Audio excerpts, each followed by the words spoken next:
Hi, this is Kim with CSG Consulting, and welcome back. This week, I am speaking with Acro Media, and we are talking about open source versus proprietary software solutions for websites and e-commerce. And with me, I have Sean McCabe, who is the CTO at Acro Media, and we're excited to talk about what are some of those options out in the market. Welcome, Sean. Thanks, Kimberly. Yep. And I'll just give a little bit of background on Sure. myself. CTO at Acro Media. I've worked with Acro Media for about 13 years now, so quite a long time. Been in the web development space for even longer. And we've been working, we do open source and e-commerce basically paired together. That's what we do. We're consultants and developers around that. So we help clients both sort of navigate that space and then actually build out the solutions for them with e-commerce. And so we focus a lot on custom setups, more difficult stuff. If you just want something out of the box, that's maybe not us. But if you need to do something difficult, your business has complex needs, that's where we sort of really jump in. Okay, great. So tell me a little bit about open source and why you feel that is a better solution for DTC and e-commerce companies today. I know we hear a lot in the press about Magento and Shopify and a lot of these proprietary solutions, and we don't hear a whole lot normally around open source solutions. So tell me a little bit about why you think those are better.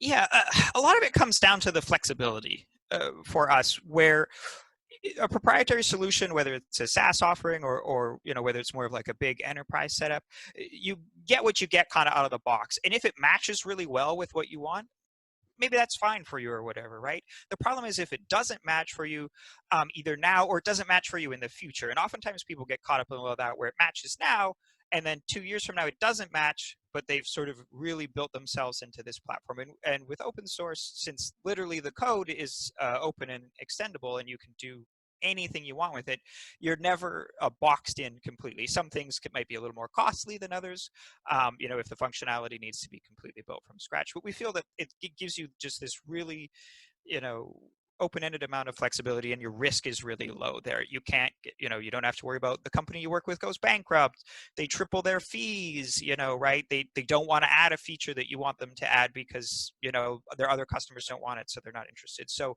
that's where we think it's really, really strong. And you don't see it as much, just it's open source. It doesn't have, that big advertising budget of a single company behind it, right? So. And talk to me a little bit about the fees, because this is coming up a lot right now for, obviously we can't get into specific costs, but this is coming up a lot right now around COVID-19. A lot of companies are feeling the pinch. They're trying to cut costs in order to keep their business alive. And one of the topics that I'm running into with my clients is, wow, our out-of-the-box solution fees are really killing us, and we didn't anticipate this. So how do those fees get driven up, and how do you think companies can avoid that? Yeah, and so when I talked before about like you're reducing risk, that's the same thing. There's no such thing as licensing fees, which with open source software, and this can sometimes be confusing. People go say, "What's the fee?" And we go, "Well, like you can pay us on a retainer or something." They're like, "Okay, but what's the licensing fee?" Well, there isn't one. Like once you build stuff, you have just as much right to run that for as long as you want, as you did if you had any other piece of software. Yeah, excellent. Flexibility is key. And so, we've talked about there's a flexibility with going with open source. You have the flexibility with adding features and supporting complex businesses. But now we're also talking about you have flexibility with pricing as well, because you're not locked into licensing fees, which is a really good point. And I don't think a lot of companies necessarily realize that because they really just start with those upfront startup fees and they don't think about it in a long term. So that's a really great point. Who is a great client for an open source solution? So who are the kind of customers who should be thinking about this? Because we run the gamut from, the mom and pops who just really want to sell their handmade pot holders, to people who are really, actually are working on 2 and 3 and 5 year strategies. They're trying to grow an online business. And then we have big companies who are trying to get into digital transformation or evolve their business in some way. So, of all of those types of people, who do you think are the right companies to be considering open source? The two we target the most are people with complex products or people who anticipate a significant amount of growth. So they know that their business is going to change a lot, but they don't necessarily know how exactly. They want to grow. They want to have 10, 20, 100 times more business than they did, a couple years ago. And it's like, okay, they don't even know what their software needs are going to be then, because it's very hard to project that out. And so we can bring that level of flexibility to them. If you just want to sell the same amount of t-shirts that you sold last year and the year before, and that's kind of fine, you can go with us. I mean, we're a fine option. We can do all that, right? But you're probably just as cost effective and a little easier to go with some sort of proprietary solution. Yeah, you bring up two really good points that I want to just reiterate. One, you touched on one of my favorite words, which is scale. So companies that are looking to do a lot of growth and scaling their business and scaling their complexity over the next 2 to 3 years are great candidates for open source. And then you also talk about companies that want to have a unique experience. I don't know about you, but I kind of been in this DTC e-commerce startup world for long enough that generally I can kind of spot who the platform is the minute I get on the website, right? I can be like, oh yeah, I can tell who they used. And so it's that unique journey and that unique customer experience that I think from what you're telling me is a lot easier to build and obtain when you're working with an open source solution. Yeah, we talk a bit about we want your business to drive what it is, not the technology to drive it. Experience-led solution. So you say, here's what I want my customers to experience, and then we go, okay, cool, we'll implement that. It can't be like, here are our 3 options on the platform. Pick which one you think is best for your customers, and then that's the one you go with. That's not the kind of thing we want to do. So it's come up with this journey, and then we'll match it, whatever it is. Right? We might consult on what's cost effective, what's not, that kind of thing. But we'll match it to what your experience is, and not make you cram it into one of the boxes we already support. So perfect. As a business person, I 100% support what you just said. Business drives, not technology. I 100% pushing that forward as much as I can. Yeah. So in your experience, as you know, I work in a lot of e-commerce fulfillment and supply chains. What are some of the biggest challenges that you guys are working with in like the inventory and fulfillment space? Probably putting the systems together is the most complicated thing for us. Is people have parts of like a fulfillment system all sort of that exist in various pieces, and they need to make that actually flow through. It sounds silly, but even simple stuff like, okay, you have stock. Does the stock hook up with whether a product is in stock or out of stock on the website? And it's like, oh no, we know how many we have in the warehouse, but the site doesn't know that. And it's like, okay, well, like that's kind of the point, right? If people are buying out of stock things, we're not helping. And so we have to get everyone to put that stuff together. And it's kind of this mix of sometimes a couple of the systems are good and they just need to be connected together. Sometimes, one system's good, one system's kind of awful, and maybe it needs to be replaced or fixed and then connect together. And they always have this piece, but like no one has a really good end-to-end setup on the back end. People throw omni-channel out, or I'm not even talking about omni-channel front end kind of stuff. I'm talking, okay, someone like goes to purchase something. Does it go all the way through the system to like arriving at their door? Or even then getting sent back? Is that all connected? And no, there's usually like 5 pieces that none of them, talk to each other. Yeah, probably. 100% agree. I see it a lot. And surprisingly, I see it from big companies that you would think would actually have inventory locked in. And, I've worked with companies that their product page hits one inventory table, their checkout hits another inventory table. Customer service is working on an entirely different inventory database from what e-commerce is using. And a lot of times, even the warehouse inventory system is completely disconnected. And these companies are relying on things like nightly batches to sync up all these different services. And that works for a bit until you get to the size, or you have a sale, or there's a hot item, and all of a sudden the speed of purchasing and returning and putting in the cart it just increases so quickly that the systems can't keep up. And what happens from a customer experience is that you start canceling customer orders. The customer goes to check out, they can't buy it. You fulfill part of their order, the customer wants to return it, they can't get a second size. It's a very negative experience. The biggest piece out of that is customer cancellations, because that is the worst customer experience that you can give any customer throughout the entire e-commerce pipeline. Canceling an order is the absolute worst and has the biggest impact. So having all those inventory systems that are synced up and working well, and giving what we call real-time inventory, which can vary from seconds in to like hourly. Anything past hourly, I don't consider that real time. We're getting into like batches as far as I'm concerned. But good point. Keeping all those systems, and then all the way into returns, keeping them all connected is super important. For sure. One quick point to add on what you were saying there. We even find that not only is it a terrible customer experience to have to do cancellations and stuff, even just if you have to patch that up, the amount of customer service time you spend is astronomical. You might spend the equivalent of 30 regular orders on one back ordered screw up, because you have to talk to the customer, you have to try to come up with a replacement order, you have to give them a discount and explain why it's going to be 2 more weeks. So even if you solve it and you don't lose that customer, the cost you have is outrageous. We've had a couple of clients where we do that, and it's not even the back order problem. They have like a whole of customer facing, it's this whole cost. It, like, if they solve that, they could drop their customer service team like to a third of what it was, and crazy fixes like that. So. Yeah, really, really good point. Excellent point. Because we forget about that. We forget about the cost of customer service, because that's always at the tail end. So I'm glad that you brought that up. That's an excellent point. So what are some of the biggest trends that you're seeing in fulfillment with the companies that you're working on?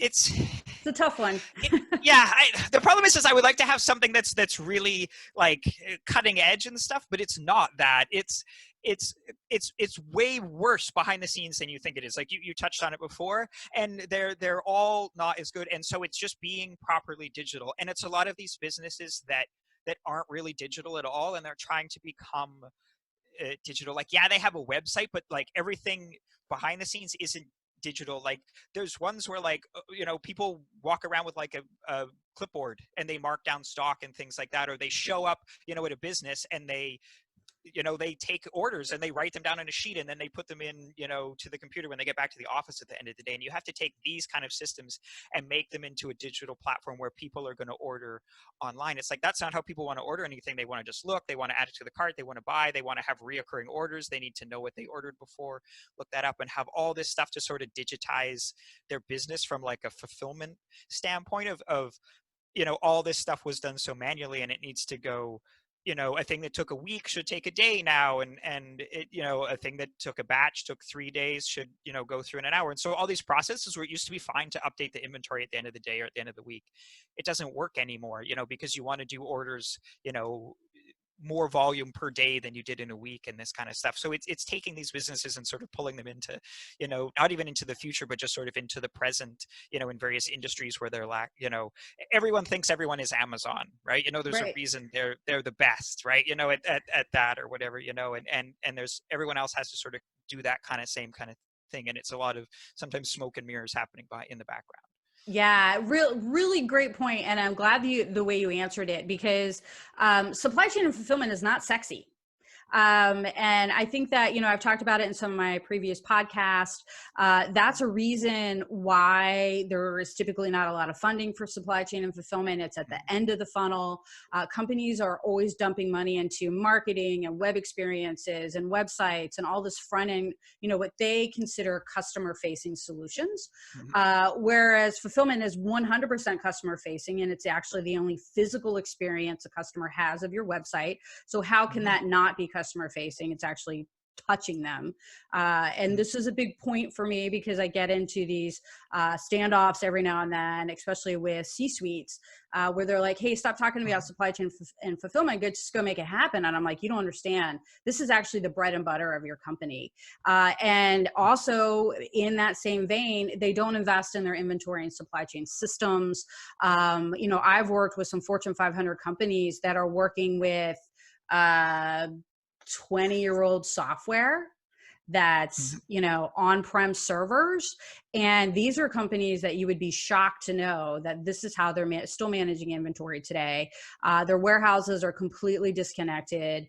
And, you know, all the things that you just mentioned. And when you go and you talk to them about, hey, this is what we need to fix to make you a truly digital company, they don't necessarily always want to hear it because they're like, no, but we have a website, we're digital. Not necessarily how it works. Right.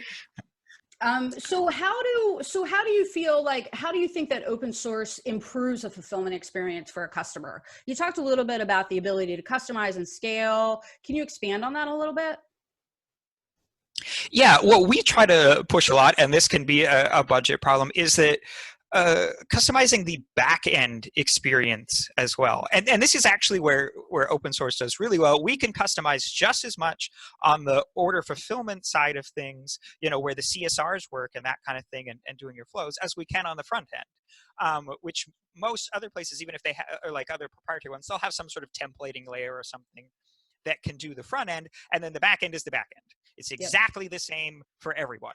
All orders go through the same flow. They have the same reports, the same tabs, the same everything. And we try to go like, hey, that's probably not ideal for your business. All your products are different. The way you deal with them are different. What steps they go through, that's all very different. You know, how can we match that up to what you actually do? You know, we talk to people sometimes and it's like, okay, literally, like, let's go like stand behind one of your customer service people, you know, whether virtually or otherwise, and see what they do, right? Like what happens there. And there will be all these, you know, ridiculous things that are done to, you know, get labels or packing slips aren't done right and things like that. And everyone's just been like dealing with them for years or something like that. And no one goes through to like say, hey, how could we fix the process to do all that? And we say, hey, well, we can just open source, we can customize this just as much, you know, as we can. Let's, you know, why not, you know, we do tracking and stuff on the front end, and we, you know, we see what our customers want, and we make personas, and we do all kinds of things. Let's do this on the back end too. Yeah, it's an excellent point, because the order pipeline is still a customer experience, and companies don't think about that, right? Again, they get to checkout and they're like, hey, whatever, I don't need to talk to you anymore. But yeah, the statistic I had when I was working at Nordstrom was about 10% of the orders require some sort of work after the order is placed. So either the biggest one is changing the address. So somebody meant to gift it, and they forgot to put in the gift address, or for some reason the system overrode it. That happens more than you'd like to know. And so the option, a lot of times, especially with companies that have not fully gone through a digital transformation and have not really worked on their back end, is for that person, that customer, to call customer service. Hey, I need to change my address, blah, blah, blah. And so a lot of times customer service has to go in, completely cancel the order, replace the order. Now, if you had a hot item and now it's sold out, and are you going to be able to get it again? Because now you've unreserved that inventory because you've canceled that one order. And in the 2 minutes it took you to make another order, that actual product could be sold again. And so you bring up some really good points about, and this really starts to get into the customer care area, canceling orders, changing shipping addresses, changing credit cards. That's another thing that happens. A customer puts on the credit card and then realizes that perhaps that's not the credit card they wanted to use for whatever the reason is. And the ability to change those things when you're working with out-of-box solutions is almost none, because you're typically dealing with a fairly fundamental OMS system that doesn't have a lot of customization and functionality to it. It's basically like order, charge, and pass it off to be shipping. So really good point about the customer care aspect as part of the fulfillment. So what are some of the key takeaways that you want customers to know, or companies to know, about why an open source solution is what they need? We've talked a lot about the fulfillment pieces, but what are some of the other pieces you want companies to know? Our biggest thing is anytime you get on your platform, hey, we can't do that. This doesn't support that. That can't be done. That can't be done with the platform you're currently using. Is always like the unsaid second part of that sentence. It either can't be done by your whoever your vendor is, or it can't be done by the platform. That doesn't mean it can't be done. And so it's all of this of just, oh, I've never, no, we won't do that. We can't do that. You can do that, right? And so we have to have all this, say, people don't even know what they should shop for and stuff because they assume that it can't be done. It's sort of like, oh, well, that's just how the software works. We can't do that. And that sort of permeates all parts of it. And it's very hard to sort of think from inside these specific sets of functionality to what would we do if we didn't have any technical problems? What would be my ideal thing for the customer? And we try to just get that across. But sometimes it's like we have to explain open source, okay, proprietary. They're like, oh, well, my code's open. And it's like, no, you know, no, like, yeah, you can change some stuff or whatever, but here you can change everything, Right. anything you want can be changed. And to try to get that message across is really what we try to do the most. And then people buy in pretty quickly, but it's it needs like 15 minutes, sometimes of me to chat about it or whatever. I've gotten into this discussion a few times, and what I would call it is more the out of the box solutions have what I would consider configurations. Because you're actually not customizing the code, which is what you just said. They're actually like, here's your 10 options and you can configure your solution. You're not actually writing any code, which in kind of deep code world is what a customization really is. Do you agree? Yes, completely. So just to recap what we talked about today, so the open source solutions are giving a client a lot more flexibility. In the long run, it's costing them a lot less. It's giving them flexibility, especially in economic down times, to maybe just float for 6 months to a year and not pursue some of their more lofty goals, but still keep their business running.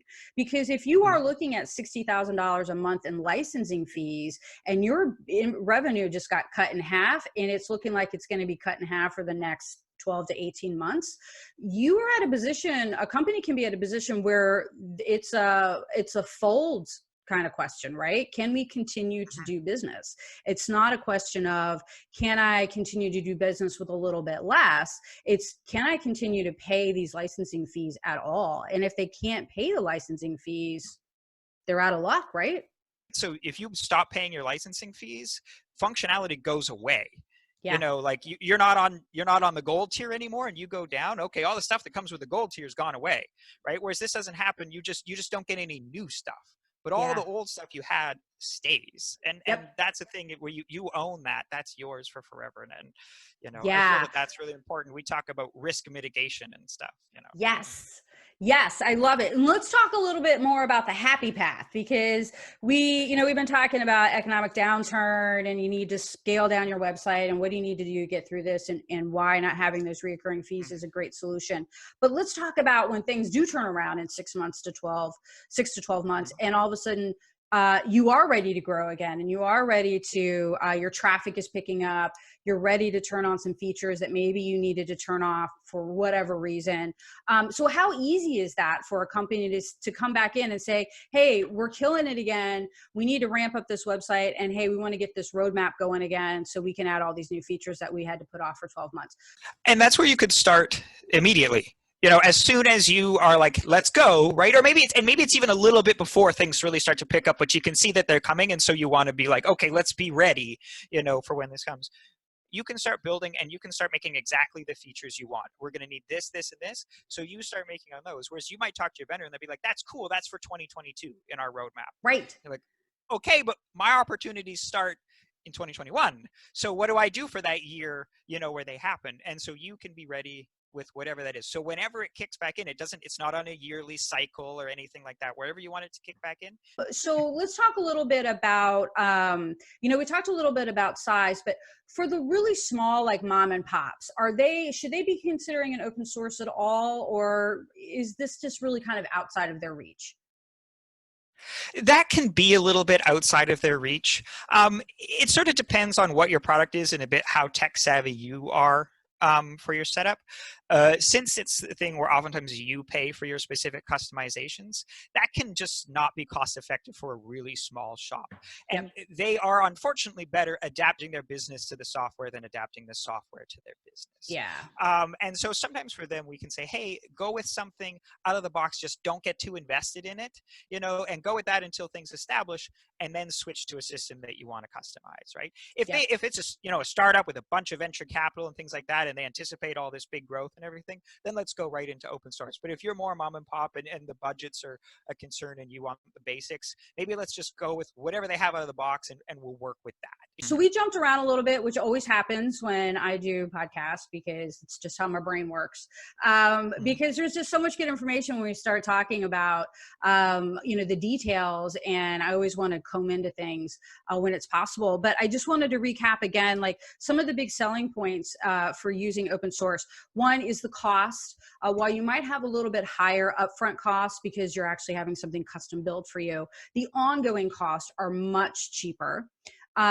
We also talked about that you can build a truly unique customer experience and a customer journey that goes all the way from the landing page to the customer getting their package and confirmation, and the order correspondence that needs to happen. So a true unique customer journey.